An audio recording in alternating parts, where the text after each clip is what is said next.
Good morning, students. Let us continue in the chapter number 6. Next topic, translation. Translation is the process of the polymerization of amino acids to form a polypeptide. The order and sequence of amino acids are defined by the sequence of bases in the mRNA. The amino acids are joined by a bond which is known as peptide bond. Formation of a polypeptide peptide bond requires energy. Therefore, in the first phase itself, amino acids are activated in the presence of ATP and linked to their cognate tRNA, a process commonly known as charging of tRNA or amino acylation of tRNA to be more specific. If two such charged tRNAs are brought close enough, the formation of peptide bond between them would be favored energetically. The presence of a catalyst would enhance the rate of peptide bond formation. The cellular factory responsible for synthesizing protein is the ribosome. The ribosome consists of structural RNA and about 80 different proteins. In its inactive state, it exists as two subunits, a large and a small.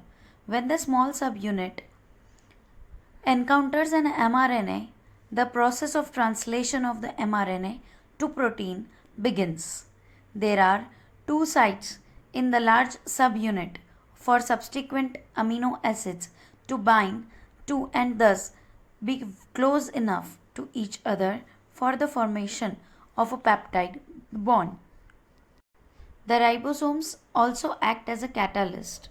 23 srRNA in bacteria is the enzyme ribosome for the formation of peptide bond. A translational unit in mRNA is the sequence of RNA that is flanked by a start codon AUG and the stop codon and codes for a polypeptide. An mRNA also has some additional sequences that are not translated and are referred to as untranslated region UTR. The UTRs are present at both 5' end and 3' end before start codon and after stop codon. They are required for efficient translation process. देखिए एक mRNA का 5 and जो है वहाँ पर भी UTR है और 3' एंड पर भी UTR है. For initiation, the ribosome binds to the mRNA at the start codon AUG that is recognized only by an initiator tRNA. That is the tRNA which is flanked with the methionine. The ribosome proceeds to the elongation phase of protein synthesis. During the stage, complexes composed of amino acid linked to tRNA sequentially bind to the appropriate codon in the mRNA by forming complementary base pair with the tRNA anticodon. The ribosome moves from codon to codon along the mRNA. Amino acids are added one by one, translated into polypeptide sequences dictated by DNA and represented by mRNA. At the end, a release factor binds to the stop codon, terminating the process of translation and releasing the complete polypeptide from the ribosome. इस तरह पूरा translation complete हो जाता है. Let us see in a picture. Here is the figure representing translation. mRNA 5' and 3' end. The codons are given over there. Ribosome is mentioned.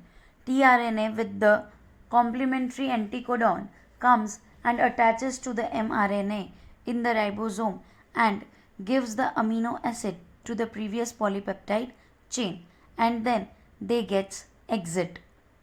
One by one tRNA will come and the polypeptide chain will elongate. Let's understand this concept more clearly. In translation, ribosomes, the two subunits bind.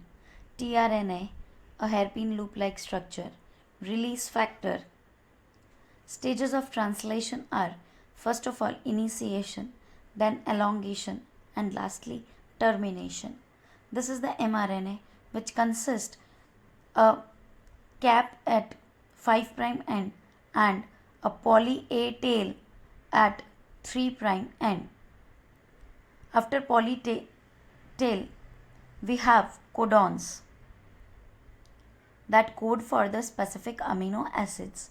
At the 5' end, we have methylated amino acid cap. Now the ribosome, ribosomal subunit will attach at the initiation site. Then the big unit will attach tRNA, the initiator tRNA, that is attached with the methionine and with the anticodon UAC, comes and bind to the initiation codon AUG, and it carries the methionine amino acid. As the translation proceeds towards elongation, first of all, the larger subunit will come and bind to the smaller one.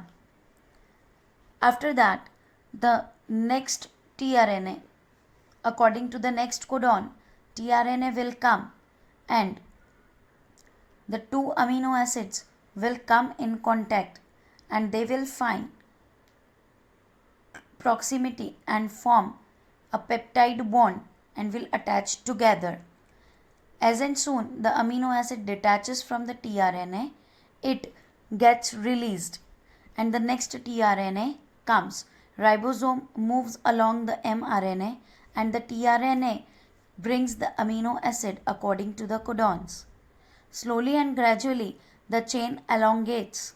The polypeptide is now completely synthesized. After which a stop codon appears for which no tRNA is there. As a result, release factor will come and bind to the stop codon. No RNA will bind and no tRNA will be binding and the polypeptide will be released, which will be similar or which will be according to the codons in the mRNA. Next topic is regulation of gene expression. See, if every time the gene will be expressing, there will be a lot of protein and there will be a shortage of amino acids inside a cell. So regulation is very must. Regulation of gene expression refers to a very broad term that may occur at various levels. Considering that gene expression results in the formation of polypeptide, it can be regulated at several levels. In eukaryotes, the regulation could be exerted at first, transcriptional level, that is formation of primary transcript. Second, processing level, that is regulation of splicing, that is removing introns. Third, transport of mRNA from the nucleus to the cytoplasm. And fourth is translational level. देखिए, अगर first level पर transcription ही नहीं होगा तो भी protein नहीं बनेगा. Second level पर अगर स्प्लाइसिंग नहीं हुई, इंट्रॉन्स नहीं निकाले गए, तो भी ट्रांसलेशन नहीं होगा. फिर mRNA को बाहर एक्सपोर्ट ही नहीं किया गया, तब भी उसका ट्रांसलेशन नहीं होगा. और लास्ट है ट्रांसलेशनल लेवल पर उसका regulation. So the genes in a cell are expressed to perform a particular function or a set of function. For example, if an enzyme called beta-galactosidase is synthesized by E. coli, it is used to catalyze the hydrolysis of disaccharide lactose into galactose and glucose. The bacteria use them as a source of energy. Hence, if the bacteria do not have lactose around them to be utilized for energy source, they would no longer require the synthesis of enzyme beta-galactosidase. यहाँ पर example दिया है एक E coli का, that is bacteria, जिसके अंदर beta galactosidase नाम का एंजाइम होता है. अब उस एंजाइम का काम है लैक्टोज को ब्रेक डाउन करना, उसका हाइड्रोलिसिस करना गैलेक्टोज और ग्लूकोज में. लेकिन अगर इकोलाई के आसपास लैक्टोज है ही नहीं तो उसे इस एंजाइम की ज़रूरत नहीं पड़ेगी. उस टाइम पे इस एंजाइम को बनाने वाले जीन को एक्सप्रेस होने से रोकना पड़ेगा. So that is a kind of regulation. Therefore, in simple terms, it is metabolic, physiological or environmental condition that will regulate the expression of genes.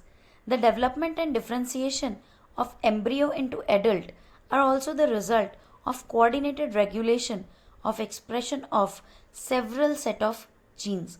हमें पता है हमारी बॉडी में हमारी एज के अकॉर्डिंग हॉर्मोन्स चेंज होते हैं, हमारे ग्रोथ में वेरिएशंस आते हैं. So what they depend upon. So they depend upon the regulation of the gene expression. In prokaryotes, control of the rate of transcriptional initiation is the predominant site for control of gene expression. In a transcription unit, the activity of RNA polymerase at a given promoter is in turn regulated by interaction with the accessory protein, which affect its ability to recognize start sites. These regulatory proteins can act both positively, that is activate the transcription, and negative, that stops the transcription. So activators and repressors. The accessibility of promoter region of the prokaryotic DNA is in many cases regulated by the interaction of proteins with the sequences terms operator.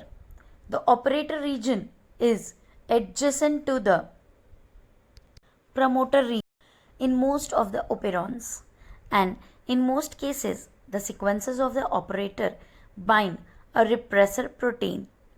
Each operon has its specific operator and specific repressor. For example, like operator is present only in like operon and it interacts specifically with the like repressor only. What is operon? Operon is the group of genes which consist of a promoter, a operator, then the coding genes, terminator. Let us see one of its example, the leg operon.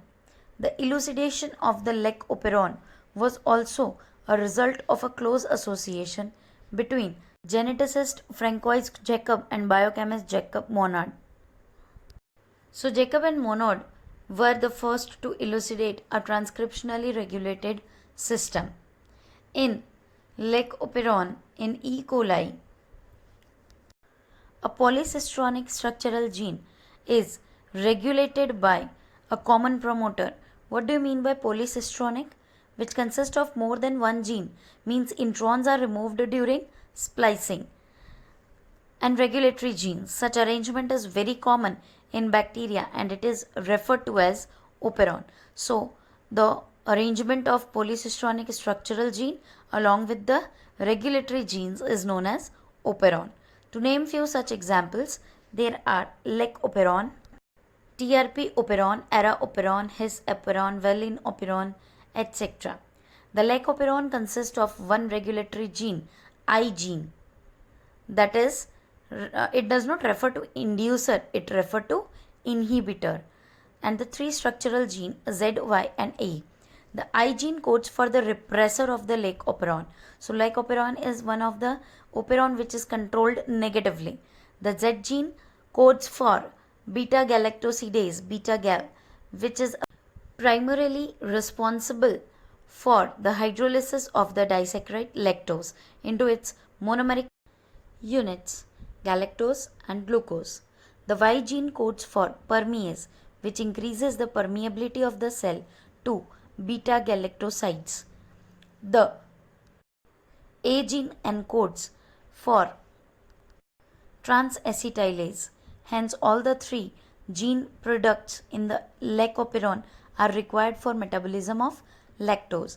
In most other operons as well, the genes are present in the operon and are needed together to function in the same or related metabolic pathway. देखिए operon में एक से ज़्यादा structural gene होते हैं, clear. तो structural gene मतलब जो किसी प्रोटीन को कोड करे. तो जब वो एक से ज़्यादा होते हैं तो ऑब्वियस है कि वो सिमिलर फंक्शन में इन्वॉल्व होते हैं.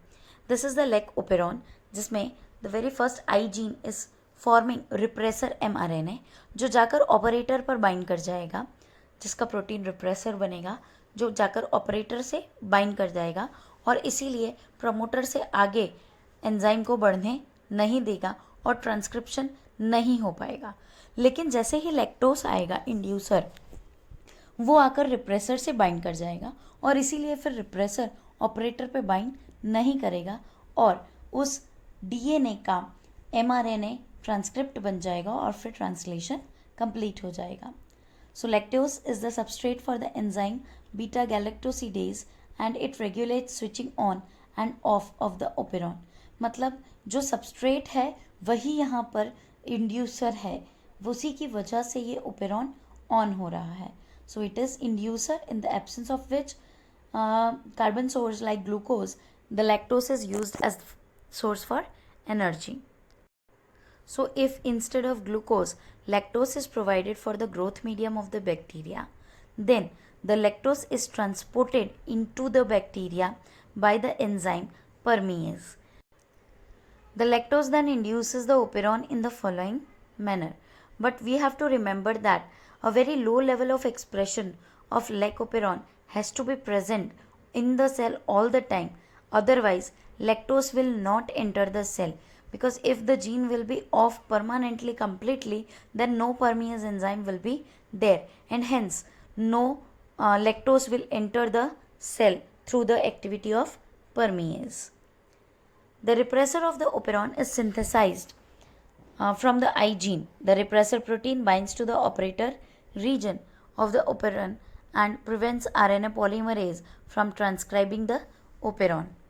In the presence of an inducer such as lactose or allolactose, the repressor is inactivated by interaction with the inducer. This allows RNA polymerase access to the promoter and transcription proceeds. Essentially, regulation of lac operon can be visualized as regulation of enzyme synthesis by its substrate. Remember, glucose or galactose cannot act as inducer for lac operon. Can we think that for how long the operon would be expressed in the presence of lactose? Regulation of lac operon by repressor is referred to as negative regulation. Lac operon is under control of positive regulation as well, but it is beyond the scope of discussion at this level.